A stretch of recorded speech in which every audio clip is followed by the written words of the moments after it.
Hey everybody, and welcome to the UFC Fight Night Blaydes versus Dos Santos dissection. And before we get into breaking this main card down, there's a lot of stuff going on, a lot of fight announcements, just a lot of news floating around that I want to get to, right? One of the first things I want to talk about is Conor McGregor's coach, John Kavanagh, on Ariel Helwani's show, saying that he would like to see Conor McGregor fight Justin Gaethje at 170 pounds. Now, there's been a lot of debate about whether that fight makes sense, and if I'm Conor's coach, it does. And here's why, right? Here, a couple reasons, a couple things I think that you're looking at. So first off, you have to think that Conor has already fought at 170 pounds, right? So he's used to that weight class, and he's used to what his body feels like on fight night. So, and there's something to carrying around extra weight on fight night. Like you saw it the first time Conor fought Nate at 170, and then he looked better when he fought him again, and then he looked brilliant when he just fought Cowboy, right? Got a little more muscle mass, but I think that can be detrimental to a fighter who has never done it before, right? Like you kind of saw when Max Holloway moved up and fought Dustin Poirier at lightweight. Poirier had a little more pop on his punches, but now if Holloway got conditioned for 155, I think he would look better there. But there's something to fighting at that weight class and knowing what it feels like to carry that extra body weight around. Now, you can't discount the fact that it might give advantages to Gaethje. Gaethje has already proven that he has knockout power. He's a great wrestler, so his top pressure might feel a lot heavier, and he might have more power in his hands, right? So you got a couple things playing here, but on paper, if you're Conor's coach, it makes sense to make Justin come up to 170 because Conor's fought there before. Not saying that it's necessary. I mean, like I said, it's a double-edged sword, right? Like Justin might have an advantage actually, but on paper, it kind of makes sense to make Justin fight 15 pounds heavier than he's used to because the majority of his career he's fought at lightweight, right? Okay, so that would be the first thing I'm looking at. And the second thing is if you beat the number one contender in the lightweight division at welterweight, I'm not saying this is fair. I'm just telling you how it fucking works, right? Let's there's a bunch of hypotheticals that we're going to throw out here, but let's say that Khabib and Tony Ferguson fight in April and Tony Ferguson comes out on top, which, by the way, people talking about, oh, the Khabib-Conor rematch is huge, blah. It is huge if Khabib beats Tony. Khabib has to beat Tony in order for this to be more viable. If Tony Ferguson goes in and beats Khabib, he's been exposed in a way, and the aura, that invincibleness that surrounds him kind of drops a little bit, right? And the fight's not as big. So if you're Kavanagh, you're thinking, okay, Tony Ferguson has a legit chance to beat Khabib. Let's say that happens. If we make Conor fight the number one contender in the lightweight division, he has a claim at the lightweight title, but you've also got Jorge Masvidal and Kamaru Usman likely fighting for the welterweight belt in the meantime, right? And say what you want about Kamaru Usman's wrestling and Kamaru Usman being a big guy, but I think Jorge Masvidal can beat anyone on any given night. And there's already beef between Conor and Jorge. It's well known that Jorge wants to fight. The only thing bigger than booking Conor McGregor versus Jorge Masvidal right now is booking Conor McGregor versus Jorge Masvidal if Jorge Masvidal beats Kamaru Usman for the welterweight title. Now you're talking about a promotion that you can push with two guys with incredible highlight reels, two guys who are going to shit talk, two guys who are going to stand and bang, and it's going to be Conor's chance at a third world title. I mean, come on. It makes sense, and I'm not saying it's fair, and I know there are guys in that division who are more deserving of the welterweight title, but I'm telling you, if Conor beats Justin Gaethje at 170, you get the claim that he's been fighting at the weight class, he's been knocking off contenders, and it lets him go either way, right? Let's say Kamaru Usman beats Jorge Masvidal, and Khabib beats Tony. Well, Conor's just going to take the best option and go fight Khabib, but I'm telling you, man, Jorge Masvidal has a legit chance to beat Kamaru Usman. And Kamaru Usman has a very good chance to beat Jorge. I'm just talking, like I said, hypotheticals here. Anything can happen. It's fighting, right? If Jorge Masvidal upsets Kamaru Usman and steals the welterweight title from him, and Conor beats Justin Gaethje at 170, Conor's going to fight for the belt against Jorge Masvidal. That's what I would be thinking, at least. I mean, that's the way I'm interpreting this whole thing. It's just a way to give Conor more avenues. You're killing two birds with one stone. You're knocking out the number one lightweight contender in the world right now, in my opinion at least, and you're beating him at a weight class that gives you a little bit of flexibility. You can claim that you've been fighting there, right? And it's Conor McGregor, so he gets what he wants. That's what I think's going on here. I think that you make Conor fight Justin Gaethje and see what plays out with the title at welterweight and lightweight, and then you take the best option. Because let's just be honest, if Tony Ferguson beats Khabib, which is possible, Conor versus Tony just isn't as big of a fight as Conor versus Jorge, right? And I mean, if Kamaru and Tony both win, he's going to have his option of what one he wants to take. And I'm guessing he would take Tony in that situation just because he wants the lightweight belt, right? And I think Kamaru Usman is just a tougher fight because he's a big fucking dude and he can wrestle his ass off. But if I'm Kavanaugh and I'm looking at the landscape and I'm looking at everything going on, you're erasing all the doubt by beating not that Conor's going to beat Justin, by the way. Justin is a motherfucker. I'm just saying you're setting Conor up for success either way. It's an intelligent move in my opinion. All right, what else do we got? Oh, they're going to book a really exciting fight. It looks like they are, at least, between Calvin Kattar and Jeremy Stephens. And, you know, Calvin Kattar is one of the best up-and-coming featherweights, in my opinion, in the world. He just had that fight with Zabit, and he lost. And I broke that fight down, and I thought it was going to be a 5-rounder. But you kind of see, and this has happened to Zabit a little bit in the Kyle Bochniak fight, too. Zabit slows down a little bit as the fight starts to wear on. And I really wanted to see what that fight looked like if it went 5 rounds, because Kattar was starting to come on strong, man. He's very legit, has very good boxing, and Stephens is obviously a fucking powerhouse, right? The amount of power that he generates with that fucking, all of his weapons. He's a knockout artist, and he knocks people fucking dead, man. So that's a great fucking fight. It's a good test for both guys. And like I said, it's going to be a barn burner, in my opinion. Calvin Kattar is a fucking G. So is just Jeremy Stephens. I mean, it's a great fucking fight. All right, what else do we got on here? I saw another. I saw that Paige Van Zant is out of her bout against Amanda Hebos, and Randa Marcos is going to step in to fight her. Let's see. Paige Van Zant, I just feel like her focus is kind of elsewhere. She might be injured, whatever happened, but like, this is one of those games, man, especially if you want to be at the top and if you want to be the best, you got to be 100% committed, especially nowadays, because the level of athleticism that we're starting to see enter MMA is skyrocketing. So it just keeps going up and up and up, and you get people who are learning things faster because they're starting it at a younger age. I mean, like, you look at this kid like Chase Hooper, right? He's 20 years old, youngest guy on the UFC roster, and he just beat I can't remember if it was David or Daniel Tamer, but both of those guys are high-level kickboxers, right? And Hooper went in and dealt with them, man. I mean, showed off his jiu-jitsu and showed you that there's a new wave coming.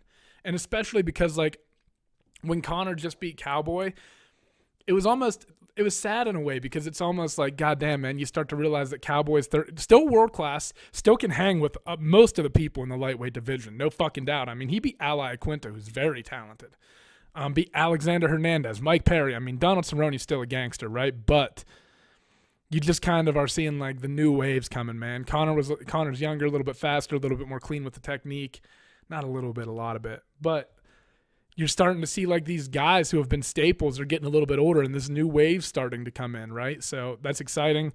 But my point with that is just, like, for Paige Van Zandt, if you're not staying active and you're not fighting a lot of these girls, you're going to start, and you saw it with Ronda Rousey when she started getting, like, obsessed with stardom. And that might have just been also, like, a combination of her getting exposed and not having, like, there's this thing that happens when you're undefeated, right? And you get this, like, you have this, like we just talked about earlier with Khabib, you have this, like, aura about you. And once someone exposes it, it's like everyone goes, oh, fuck. There's something here. Like, you don't seem as invincible to people, and you start getting exposed a little bit. And I think that kind of happened more so with Ronda, but also just the fact that she was in movies and she was doing this and she was doing that. And, you know, I think it just kind of threw her focus off, and you kind of saw the game surpass her, leave her behind a little bit, you know? I think that same kind of thing is happening with Paige Van Zandt. Like, you got to be fighting a lot to be relevant in the UFC, and especially if you want to stay competitive. Cyril Gahn versus Shamil Abdurakhimov. By the way, guys, I'm on MMAJunkie.com. They're, like, where I get most of my MMA news. They have such comprehensive coverage of everything. Like, huge shout out to those guys. Their site is awesome. There was something else I wanted to fucking talk about. See, that it's fight week though, so they got a lot of articles here about. Edmund Shabazian versus Derek Brunson is a good fight, because Edmund Shabazian, he just came off a big win over, I can't remember who it was, but he's a really good up and coming middleweight. He's currently undefeated. Brad Tavares, and that's not an easy fight. He beat Jack Marshman before that, Charles Byrd before that, Darren Stewart before that. I mean, Brad Tavares is a really tough win, and he finished him in the first round. So Derek Brunson is a true veteran in the game. He's fought some of the very best in the world at middleweight, so that's going to be a really good test for Edmund Shabazian. I feel like that wasn't what I want. There was one more thing that I wanted to hit on, and I can't fucking remember what it was for the life of me. I feel like there was another big fight announcement or something. Maybe not.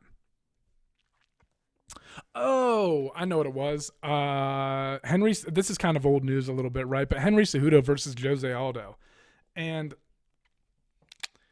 I'm not going to lie, man. I'm very opposed to it. I don't think it makes sense. I think you've got guys who have been working really hard and doing a lot of work at 135 pounds. In particular, the names Petr Yan and Aljamain Sterling come to mind. Those, to me, are the two most deserving contenders at 135 pounds right now. And you got Jose Aldo, who came down. And look, I mean, I talked about this in a video before, right? I feel like overall, Jose Aldo probably won that fight. But I can see how the judges I can kind of see how they gave it to Marlon Moraes if you're going off a round-by-round card. Like, Moraes hit him with some big shots, hit him with a hip toss in the first, like, hit him with some... But overall, I thought Jose Aldo deserved to get the win, right? Which kind of highlights the problem with scoring. We'll save that for another day. But, so, you're coming down... And here's the thing about Marlon Moraes is he's a fast starter. You saw it in both the Henry Cejudo fight where he looked like a world beater, and then he slowed down, and then he slowed down in the Jose Aldo fight as well.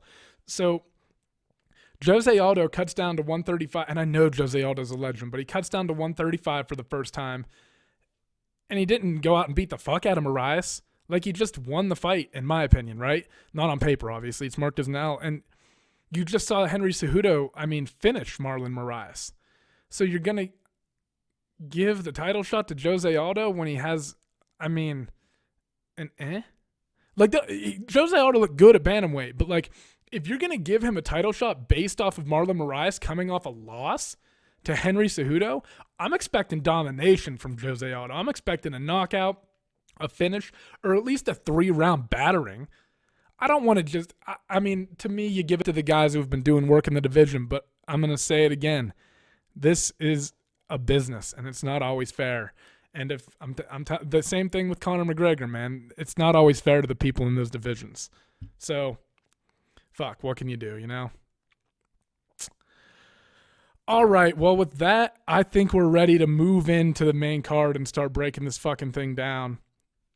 Oh, one more thing. Jimmy Rivera injured at a UFC 247 against Marlon Chito Vera, which is kind of a bummer because Jimmy Rivera is obviously one of the best in the division, and I kind of wanted to see how he looked against a guy like Marlon Vera, or against a guy like Jimmy Rivera. Goddamn, I'm mixing things up. So that's a bummer. Give me 1 second, guys. I gotta check my work laptop here. All right, sorry about that, guys. We're good. But anyway, yeah, kind of a bummer that Jimmy Rivera's out because Marlon Chito Vera is a fucking savage, and you want to see how he does against a guy in Jimmy Rivera who's been proven to be one of the best fighters at 135 pounds. But all right, now that I'm done rambling, let's move on to breaking this main card down, right? And MMA Junkie has a different fight or an extra fight listed on the main card between Arnold Allen and I can't remember who he's fighting.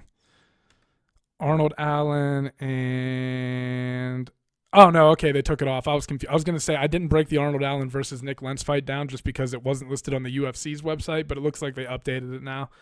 So yeah, let's get started. So the first fight on the main card is gonna be between Jamal Hill and Darko Stasic, and this is kind of a tough fight to break down, man. I struggled with this one and probably the next one more than any other fight on this card. So Jamal Hill is a guy who's 6-0 right now. This is going to take place in the light heavyweight division, 205, by the way.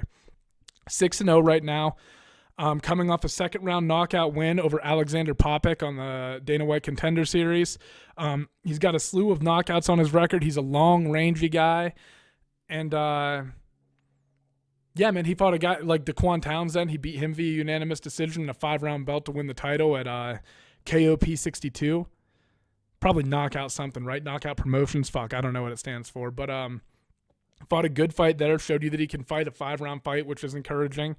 But he's fighting a guy in Darko Stasic who is 13-3, coming off losses to Kennedy and Shakewu, another Dana White Contender Series guy, and Devin Clark, who's a big, powerful wrestler, and they had a war, man. Like, they went to war.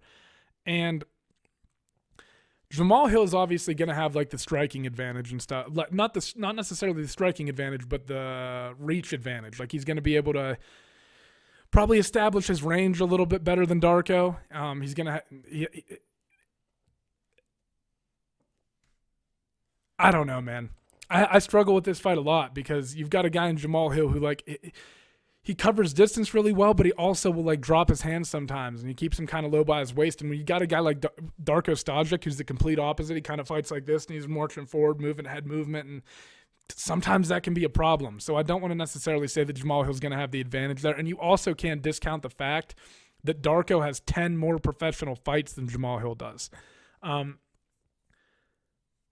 Also, I think that you'll see Jamal Hill, like, when he gets on top, he does a good job of, like, controlling people and stuff like that. But when you put him on the bottom, he has a little bit of a harder time getting up, a little bit of things that he needs to work on fundamentally from the bottom in order to get back to his feet or, like, reestablish a guard and start attacking from the back, right? Whereas Darko Stajic is a little more experienced in the grappling department, I think. And for that reason, like I said, I watched these guys fight, and I think that this is going to – it was just a really hard fight for me to break down. But for that reason, I'm going to go with Darko Stajic.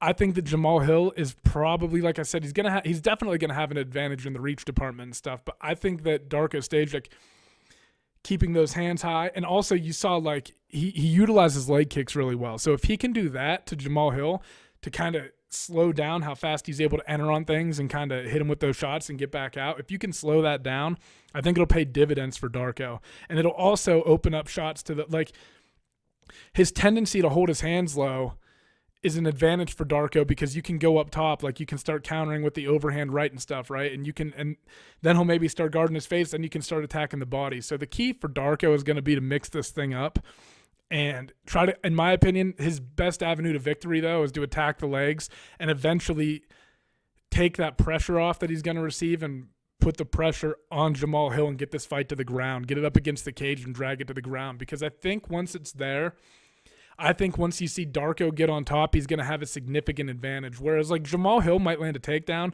might get the fight to the ground. But I think that I think that Darko will have an easier time working his way back to the feet. So I think he's going to have a decided grappling advantage going into this. And I also just like how fundamentally sound he is on the feet. You know what I mean? He's a hard guy to put away. He's tough as fuck. He's got knockout power in his hands. Like, I think he just has more ways to get this done, and I like the experience. But here's one thing to consider too. When you're dealing with someone who's only 6-0, the leaps and bounds that this is what also makes these kind of fights really tough to predict. The amount of improvement that someone can go through from fight to fight when you're only 6-0 is pretty astounding.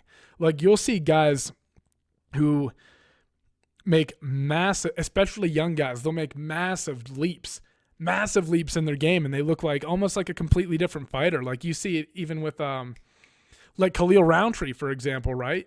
Like, he goes down to Thailand and he comes back and he looks like a fucking world beater against Eric Anders. So, I mean, you can't discount the fact that Jamal Hill can rapidly improve in between this last fight, especially because it was like 6 months ago. That's a lot of time in this one. So it's going to be interesting to see how Jamal Hill deals with everything that Darko throws at him. Like I said, I like the fact that Darko is always walking forward with his hands up, and, like, I think if you're going to fight like that, you have to be an extreme, like, not that Jamal Hill doesn't ever have his hands up, right? But he drops them sometimes and he goes in on things, and I think he exposes himself sometimes. I think when you're fighting a guy like Darko who just stays fundamentally sound, you have to be like a real specialist in order to overcome that kind of stuff. And Darko knows how to throw his hands, and like I said, I think he has a grappling advantage. But don't discount the fact that Jamal Hill could be improving. But I like Darko Stajic in this one by decision. I think it'll be tough for both guys to pick up a finish in this fight. Both guys are really, really fucking tough. And like I said, you've seen Jamal Hill go 5 rounds with a guy like Daquan Townsend, Daquan Townsend, though, don't discount, like, Jamal Hill's experience against seasoned guys. Daquan Townsend's very experienced, and Jamal Hill's riding momentum right now, whereas Darko's coming off 2 losses. But I think I'm going with Darko in this one. All right, moving on. We've got a women's bout in the strawweight division between Hannah Cifers and Angela Hill. And this is kind of another tough one to pick, man. Hannah Cifers coming off 2 wins in a row over Jodie Esquibel and Polyana Viana. Before that, she lost to Macy Barber. And that was a fight where, I mean, throughout the first round, she looked good, even dropped. I don't know if she necessarily, you want to call it like dropped. It's not like she rocked Macy, but she definitely sat her down with the right hand. But then they got engaged in the clinch, and Macy just kind of took over from there and was able to pick up the knockout. But she rebounded, goes out and beat Polyana Viana, who's a very long fighter, very good on the ground, so that was a big win for her. And I just felt like she was in the Jodie Esquibel fight. Jodie Esquibel was able to land a couple takedowns on her, but once she got him, she was just kind of not really doing anything with the position, whereas when it might not have been like devastating blows, but most of the significant strikes were landed by Hannah Cifers. So, you know, Hannah Cifers is also one of those girls who puts out a lot of volume and she never stops moving. She uses a ton of footwork, almost like a little bit Frankie Edgar-esque. Like, you know, Frankie's always like shuffling around when he's boxing, like he's constantly moving his feet. He doesn't stand still very often. Kind of like that. Little bit like her movements sometimes can be a little bit mechanical and she can come in a little bit wide when she throws her hooks. Like they can come from a really wide angle. And I think Angela Hill might be able to take advantage of that, especially because Angela Hill is pretty comfortable fighting while moving backwards. She's a little bit slower pace. She's probably going to be doing a lot of pivoting while Hannah Cifers is dancing around her. But I think that the key for Angela Hill in this fight is going to be coming straight down the pipe with shots when Hannah's throwing a little bit wide. But Hannah has a lot of power, man, in her hands, so you got to be wary of that as well. Angela Hill has also defeated Jodie Esquibel. And, this fight is going to come down to, in my opinion, whether Angela Hill can stifle the volume of Hannah Cifers. And it's tough, though, because Hannah's not exactly lunging in with things at you. You know what I mean? Like, she's setting things up and using her footwork and then hitting and getting out. It's not like she's just charging at you. And so for Angela Hill, I think she's going to have to also be aggressive in this fight. And there are some tough fights to pick on this card. I think that if Angela Hill is content with moving backwards and just popping the jab out there every once in a while, right, and just like trying too hard to maintain her range as opposed to establishing it, she's going to lose this fight. Just because Hannah Cifers does like circle so much and she's rolling her shoulders a lot and using a lot of head movement on her combos and stuff, right? She looks really good when she throws combos and throws her hands. I think if Angela is kind of sitting and waiting on things, she's going to lose because I think Hannah's kind of difficult to counter at times just because of her movement. However, if Angela Hill kind of plants her feet and doesn't let herself get moving backwards and establishes her reach, establishes her range, like I said, coming straight down the pipe with things when Hannah's throwing those wide hooks and stuff, I think Angela Hill has a good chance to win this fight. But I think in order for Angela to win, she's going to have to be aggressive and kind of be the one moving forward. I think that if she's moving backwards, it's going to create some problems because, like I said, she might be looking to counter a little too much, and Hannah doesn't run into things necessarily. She just kind of hits you and gets out. And then, also something to watch out for is that, like, Angela Hill is very she's fought in a lot of high-level girls, right? So, I mean, might have a little bit more experience in that regard. I don't know, man. This is a tough fight to pick. I'm going with Hannah Cifers, but if you start to see Angela Hill taking control of the center of the octagon, pumping that jab out there, using front kicks and teeps and stuff to maintain that distance, and I guess the term for it would be establishing distance instead of trying to maintain it, like establishing your range and making the fight happen where you want to let it happen instead of letting the fight come to you. I think she has a good chance to win this fight just based off her style. I think her striking is a little bit more fluid, but like I said, if she's not establishing the center of the octagon and she's getting moved backwards by Hannah's like footwork, it's not going to work out well for her. But if she's coming straight down the pipe and landing with that jab and throwing some kicks out there, mixing things up, I do think that she has a good chance to win this fight. But I'm going to go with Hannah Cifers, but this one really, I mean, as all fights can, right? This one could really go either way. All right, moving into the flyweight division. We've got Jordan Espinoza, who's ranked number 11 right now, fighting Alex Perez. And Jordan Espinosa is a guy who I think this might be is this his UFC debut? No, okay. Mark De La Hoya was his UFC debut. I'm on Alex Perez's page right now. Jordan Espinosa. Let me pull this up for you guys. Matt Schnell, that's right. Okay, so in the Matt Schnell fight, you got Jordan Espinosa, who's a pretty good striker. He's really, really fast. And again, though, he'll drop his hands when he comes in on things sometimes, kind of similar to like how Jamal Hill hold him a little bit low. Espinosa will drop his hands, and he also, like, he has this one thing that he does all the time when he's getting pressured, and he throws a check left hook, and he moves off to his left. He does it all the time when you're backing him up against the cage. So, like, little things like that, he's a little bit predictable. But, I mean, his fights have been impressive, man. I mean, he lost a majority of his fights, like 4 fights early in his career. But since 2017, he's like 5-1. And Matt Schnell is no fucking joke. And I think in that fight, like, you'll see Espinosa mix things up, and he'll go for a takedown.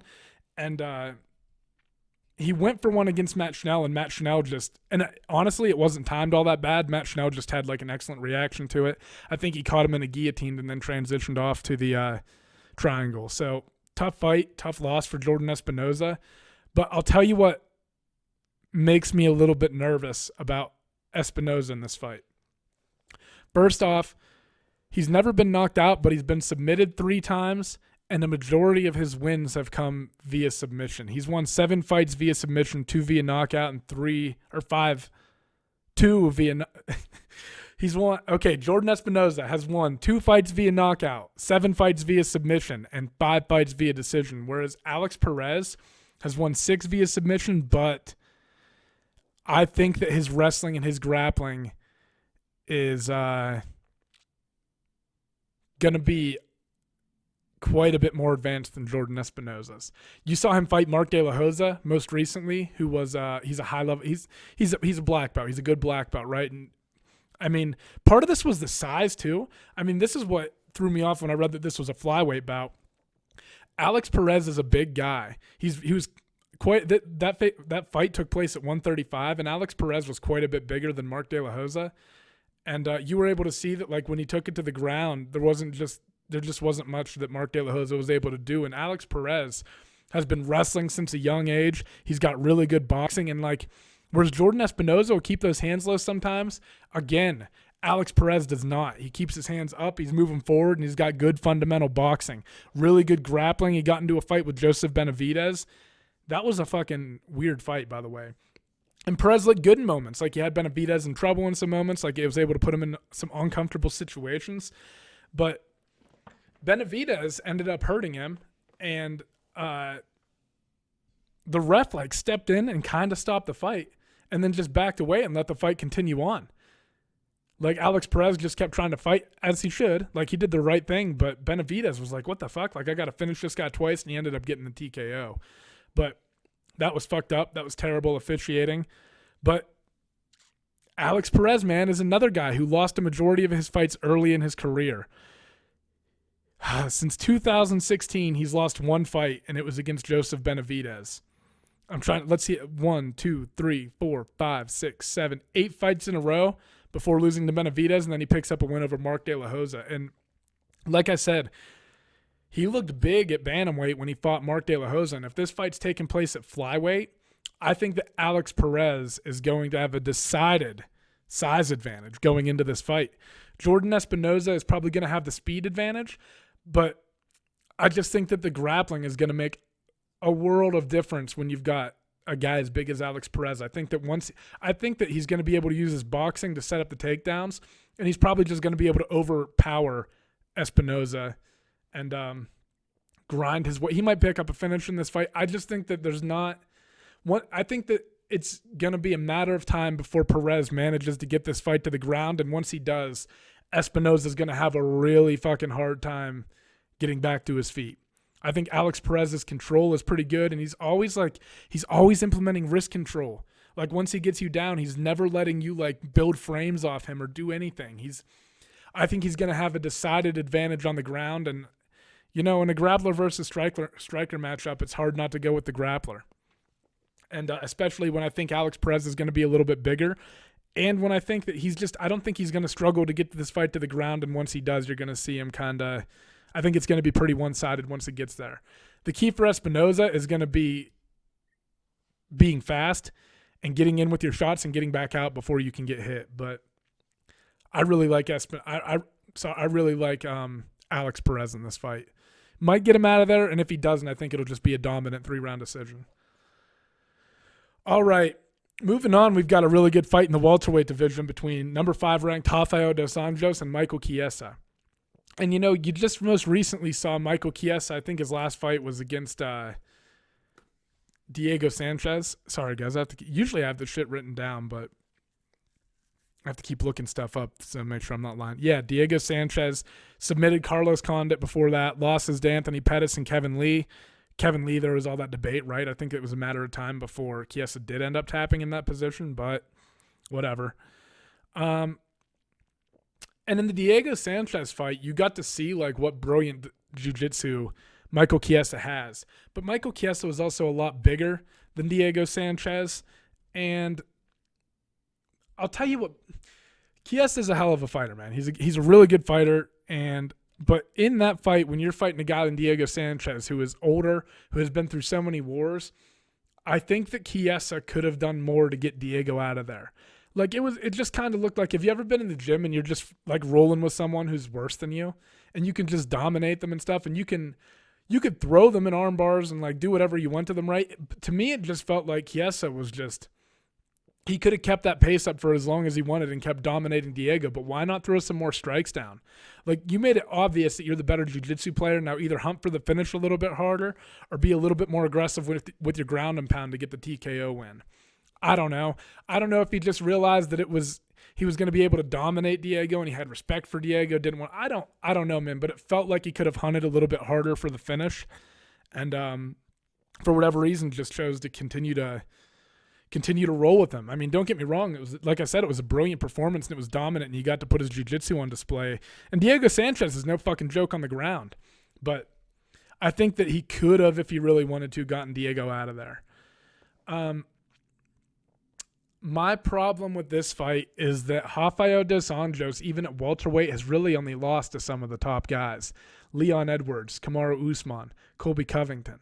And Rafael dos Anjos is one of my favorite fighters to watch fight because he's so good at everything. He's a black belt in jiu-jitsu. He's constant, you saw against Kevin Lee.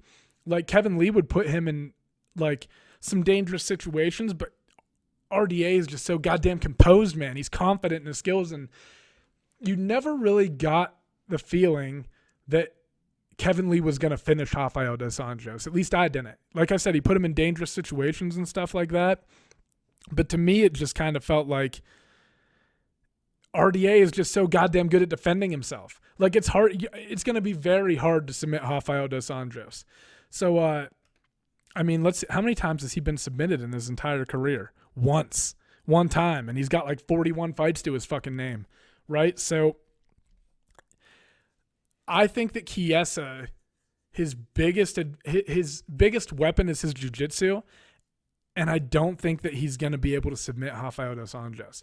Also, there's something to, you could be a black belt, but, there's something to being a black belt and, implementing it in MMA. And to me, Rafael dos Anjos is one of the best examples of, jiu-jitsu that's super effective for martial arts. Like I said, not only from his offensive perspective, but his ability to defend himself and set things up and escape in practical ways. There are so many things, I practice jiu-jitsu and gi a lot, and there are just so many things that I do that in a street fight or whatever, if someone's trying to punch me in the face, just wouldn't work.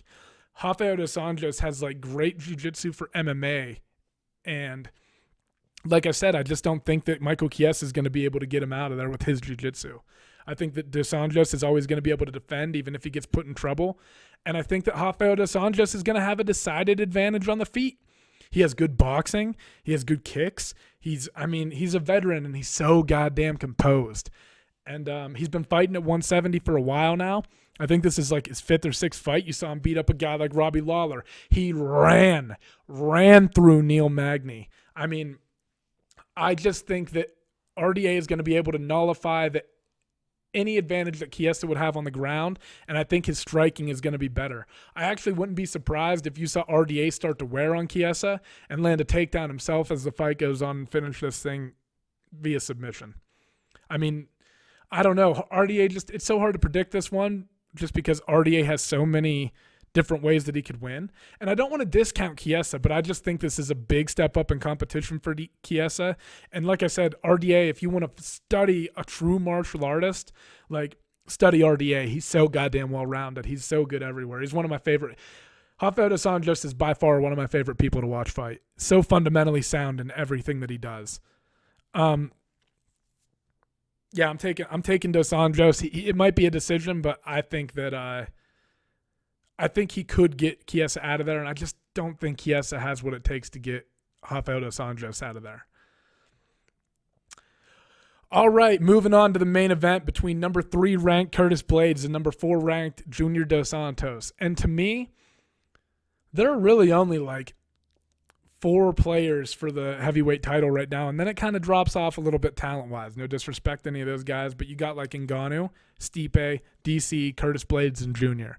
And Junior is obviously a phenomenal boxer. He's one of those guys who doesn't quite look like he's ready to retire. Like he's not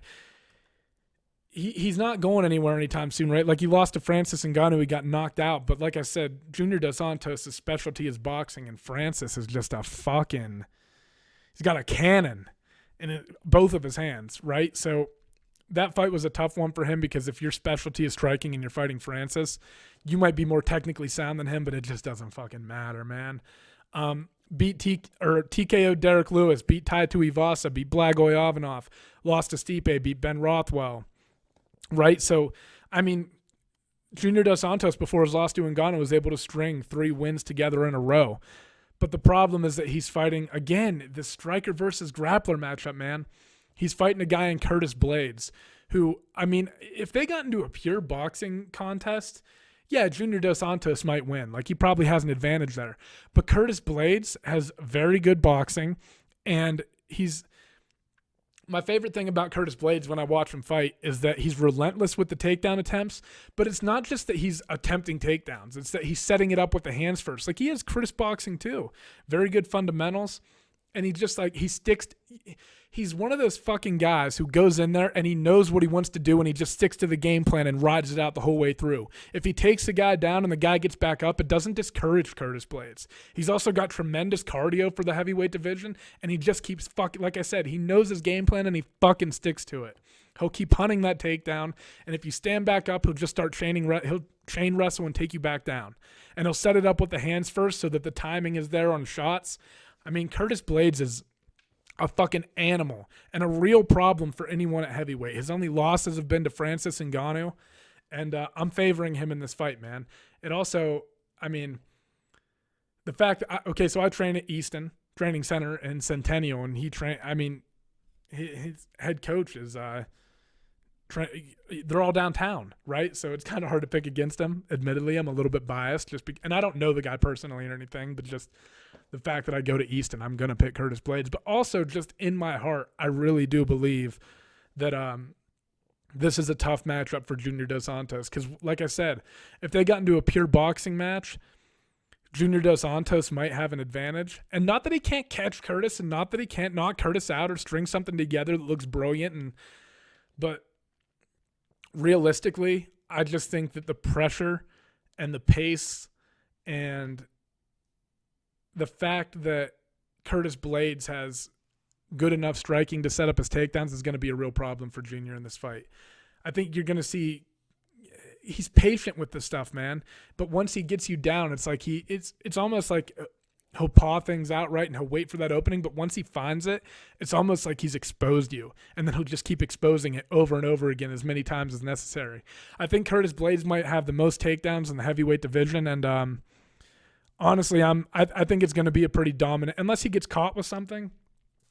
I think you're going to see a pretty dominant performance from Curtis Blaydes. I think it'll take a while to get Junior out of there just because Junior's a veteran. He knows how to, a big part of fighting that people discount is the ability to defend yourself and keep yourself safe in dangerous situations. So I think in the first few rounds, you'll see Curtis land a couple takedowns. Junior might get back up. And even if Curtis is able to hold him down, Junior will be defensive.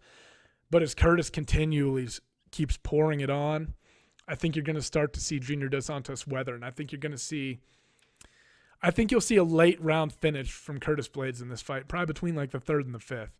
Like I said, man, I just think his wrestling is he probably has the best wrestling.